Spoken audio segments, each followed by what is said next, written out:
Good evening. I'm Robert Boorman, and I'm standing for the County Council in Arbury.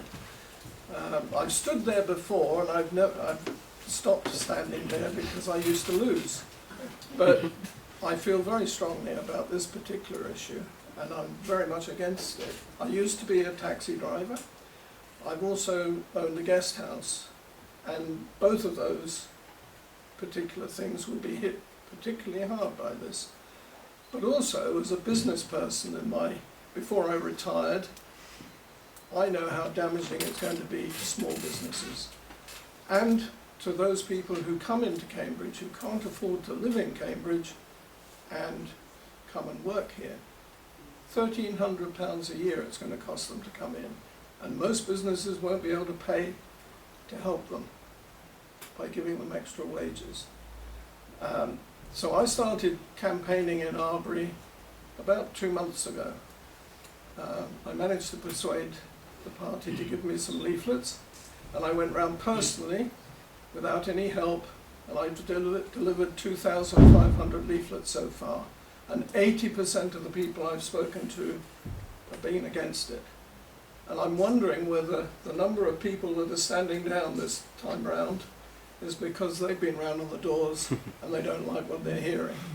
But we've got to win seats in order to persuade the rest of them not to vote for this, because if they're afraid of losing their seats, then they may change their minds.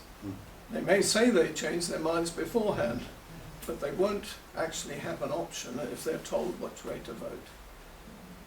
All the candidates, and I'm on the selection committee for the Conservative Party candidates, every single one of them is against the congestion charge in Cambridge. Because we all know, living in Cambridge, what effect it's going to have on our neighbours. I'm particularly interested in pensioners. How are pensioners going to get around to visit their friends? £5 every time they go for a visit? I spoke to a group in Arbury the other day, all ladies of a certain age. Every single one of them is going to vote for me, who lives in Arbury, because they're all worried about the effect it's going to have, not only on their ability to go and visit their friends and relatives, but also the cost it's going to be for the shops. I went into Aldi the other day and I asked one of the staff, how many deliveries do you get a day? Two HGVs per day. That's £100 a day it's going to cost them. That's £36,400 a year. And how many supermarkets are there in Cambridge? Well, I've worked it out, and it's going to cost, just for the food, £1 million a year in congestion charges. Who do you think is going to pay for it? We will, yes, when we go there. So remember that when it comes to voting. Thank you.